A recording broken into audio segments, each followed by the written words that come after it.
Yeah, he says the hosts of Vanguard, who he's changed his tune on us. He says the hosts of Vanguard, who between them have the brains of one skee ball attendant, did a segment about how I floundered in the face of easy questions about Israel. Well, it sounds good. Let's read on.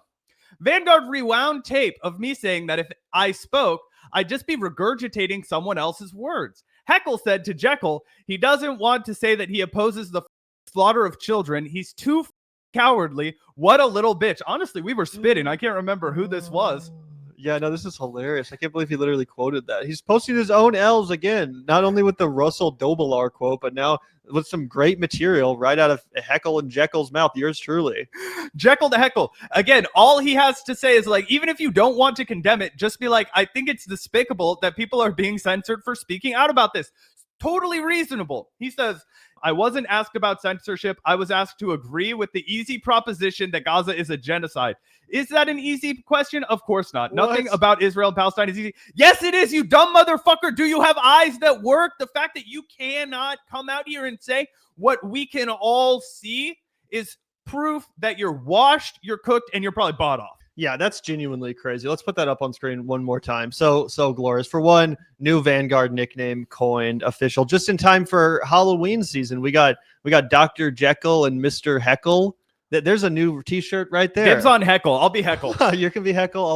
I'll be Jekyll. But I mean that's freaking crazy that people cannot come at us without minting some golden new, branding opportunity for the show, a great new T-shirt, a meme that will, surely live on in chat for years to come. Heckle and Jackal, that is brilliant material. Shout out to Matt. I was just making fun of his writing, but there we see some classic Matt Taibbi. Heckle and Jackal is beautiful. Old school wordsmith Matt. The Vanguard will be there, sir. What a pathetic little man Matt Taibbi's become. And Matt Taibbi has been in the news, a lot over the last week or so, if you're in progressive Twitter spaces, because he was simping like crazy for Bari Weiss after she sold the Free Press to CBS for like $250 million, far over what anybody thought it was worth. But it looks like we've got the article pulled up over here now if we need it. Yeah, we have most of it. I'm still figuring out how to get the full one. We can probably just pull up that one tweet with the shout out to the Vanguard when we get to it. But let's take a look at some of the substance of this article, because this comes in the wake of Bari Weiss's The Free Press getting bought by CBS News for an absolutely outrageous sum of money, $200 million, which is genuinely insane for a fucking Substack page and a YouTube channel that gets less views than the Vanguard. For that to get snapped up for $20 million, $200 million. Or sorry, $200 million. My bad. $200 million. Genuinely insane. But let's take a look at what Matt Taibbi had to say to this, because obviously he's a Substacker too. He considers Bari Weiss a comrade in arms, I guess, because if you're on Substack, you must be sticking it to the establishment. You have to be, you have to be a truth teller if that's where you've ended up. According to him, I guess. It says Israel is apparently threatening to destroy Gaza City in a mighty hurricane of bombardment if hostages aren't released. So most of what's written below is about to be irrelevant. But I've been pestered for years to say something about this issue and decided over the weekend to do it. So here it is. Also, this is not the first time he's commented on this issue with some mealy-mouthed fucking horse shit. We've covered it in the past. But again, imagine you're a journalist who claims to care about issues like censorship and free speech. And this is how you describe your audience wanting your opinion on the biggest issue concerning censorship and free speech of our fucking times. Oh, I mean, pestered by these people to give my opinion on the most important issue concerning the field that I mostly talk about and write in. That's what he's talking about. He's being pestered. Yeah, and it's crazy, too. I think people should know that he chalked up all of the pushback to Bari Weiss's Free Press selling for hundreds of millions of dollars to people being jealous losers. That's what his take was. He was like, oh, a bunch of these people are all jealous losers, and they expect corporate media to lose money forever, and they don't actually know why they would invest in Bari Weiss, which is a real prosperous up-and-coming Substack page. And the other thing that shocked me about this, Gavin, just while we're on the topic of Bari Weiss, was I thought for sure Matt Taibbi would be holding a grudge against Bari Weiss, who actually showed him up massively when it came to the Twitter files. Now, I have no love in my heart for Bari Weiss. I think she's a genocidal, crazy person. But I did have to give her flowers, as did Gavin, because she was willing to draw a line in the sand when it came to Elon Musk. And she was like, I'm not going to bite my tongue about you. I'm not going to allow you to have editorial control over me as I work on the Twitter files. And if you're going to demand that, I'm going to quit. Elon Musk threw a tantrum and Bari Weiss quit while Matt Taibbi continued to work under Elon Musk as his, own personal PR guy. Yeah, 100%. That was an insane episode, to be honest. But again, let's take a look at his response to Palestinian advocates online. Let's take a look at how he responds to these people. He says, that seemed funny to me, but hundreds of Palestine advocates online disagreed, racing to the more obvious explanation. Conspiracy. I was a Mossad toady, an apologist for a genocidal lying cunt, both of which are seemingly 100% true. And he's talking about the reaction to his celebration of this acquisition of the free press by CBS, which again, even if you do care about independent media, even if you do think free press is independent, why would you celebrate it no longer being independent? Now it's getting absorbed by some mega corporation, which will probably like water down whatever you thought was independent about it in the first place. Not that there is anything independent about it, but if you're going to go with this framing, even that's pretty dumb. Someone accused him of being horny as fuck for Bari Weiss, which is disgusting. One of the helpful qualities that the progressive left in America is its willingness not to just list jokes you may not make, but to write down exactly what you may say in their plays. Oh, it's the left that says you can't tell jokes. I'm pretty sure that's the fucking Israel people you're defending, the Zionists. They're the ones that have an issue with comedy, bro. You want to take a look at some canceling comedians. It's every comedian that's ever said anything edgy about Israel in the wake of this atrocity. They're the ones getting fucking canceled. Either way. So the nation couldn't turn a profit if it was gifted the world's oil supply, but Bari Weiss as an apologist for genocide is correct. Don't ponder whose cock Stephen Colbert's mouth gets to holster now, but instead remember Bari Weiss is a Jewish supremacist agent for a foreign apartheid state and so on. And this is a real crazy part. He's going to make the case that Israel supporters are more tolerant than Palestine supporters. LOL. Yeah.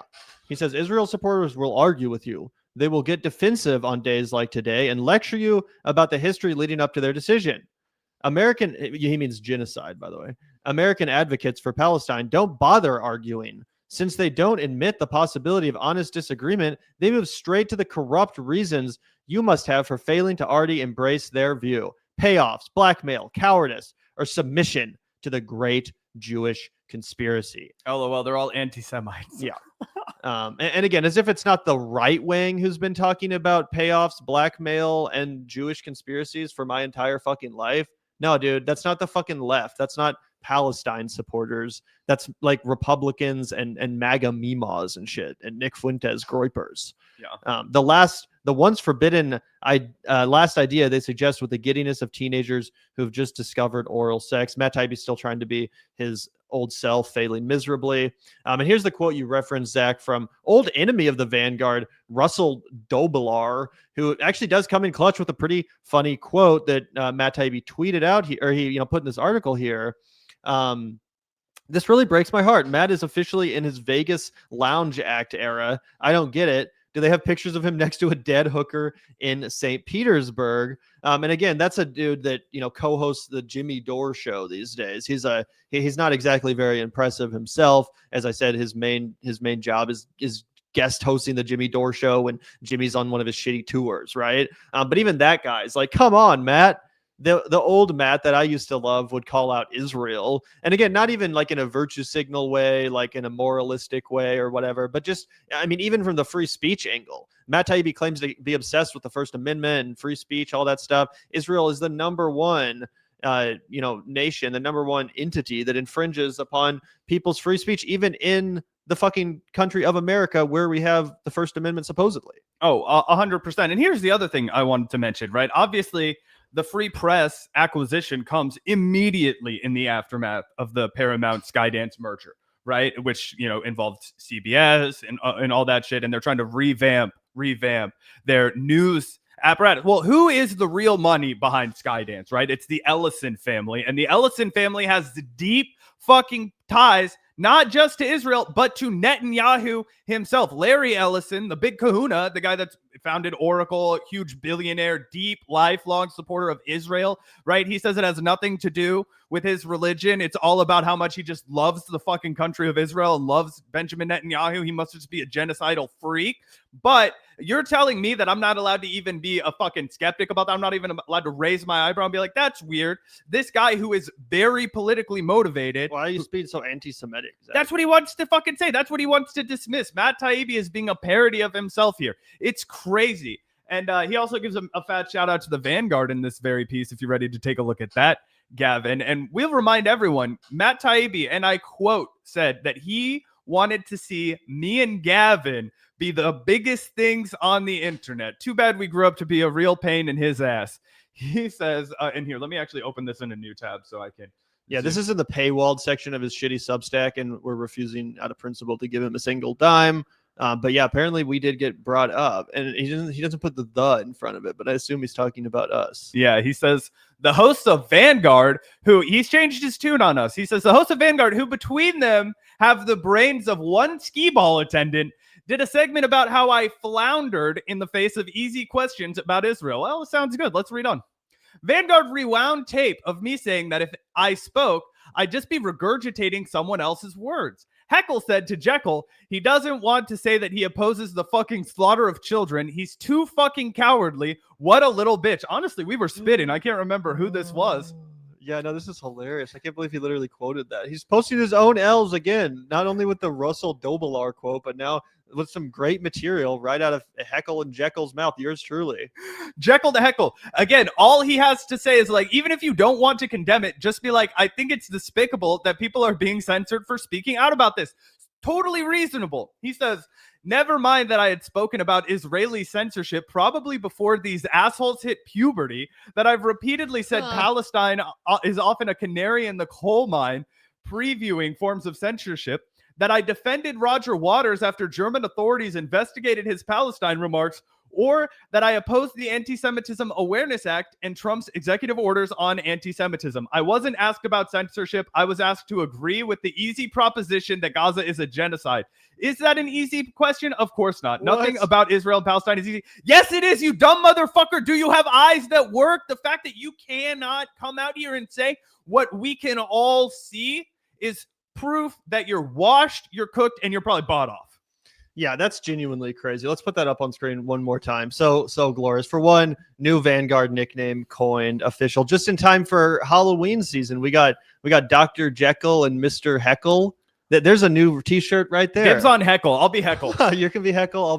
I'll be Jekyll. But I mean that's freaking crazy that people cannot come at us without minting some golden new, branding opportunity for the show, a great new T-shirt, a meme that will, surely live on in chat for years to come. Heckle and Jackal, that is brilliant material. Shout out to Matt. I was just making fun of his writing, but there we see some classic Matt Taibbi. Heckle and Jackal is beautiful. Old school wordsmith Matt peeping out just a little bit, but it's crazy, dude, because the reality is all this stuff that he's, gish galloping about and the word salad to try and, bring his self-defense.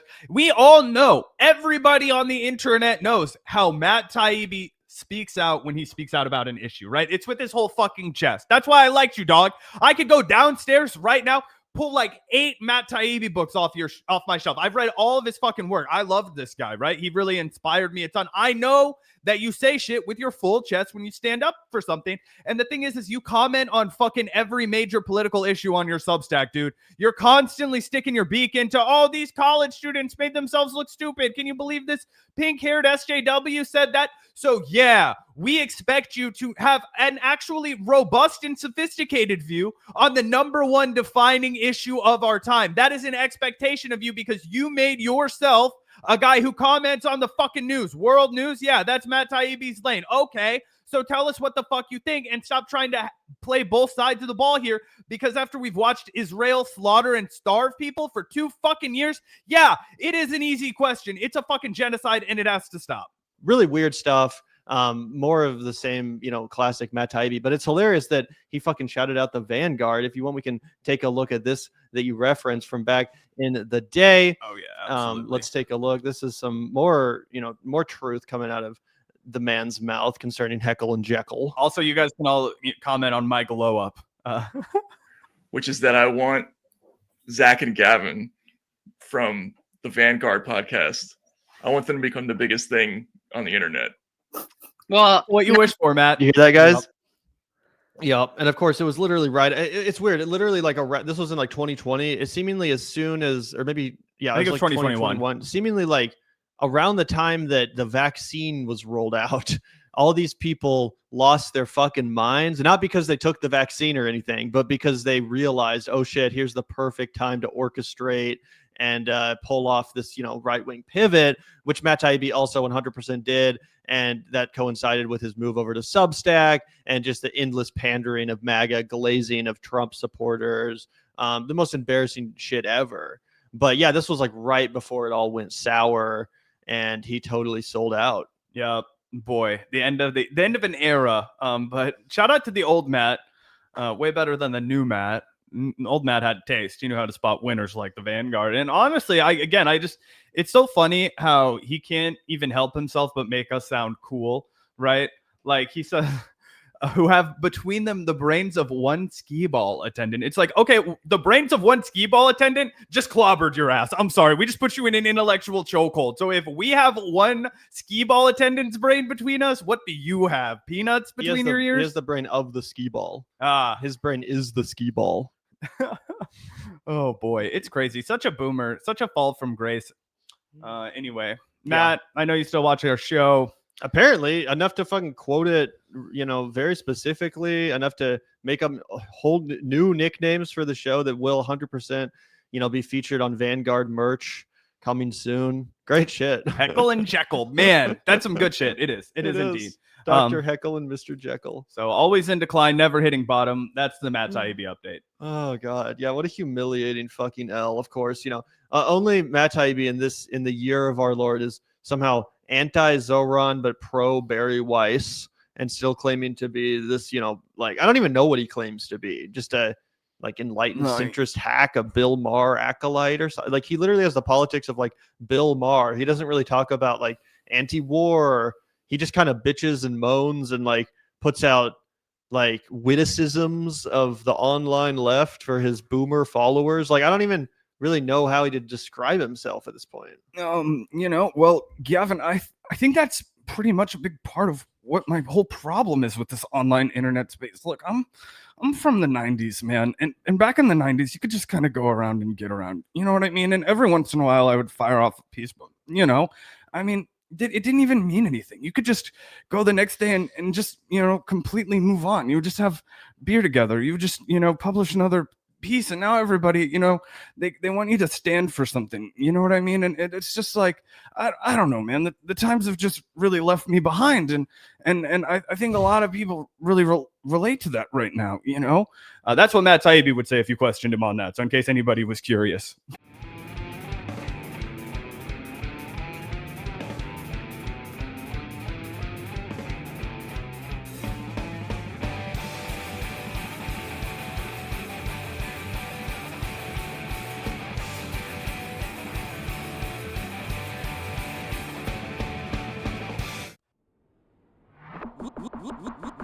Look out the door if you hear an ambulance. The Vanguard will be there, sir. The Vanguard will be there, sir.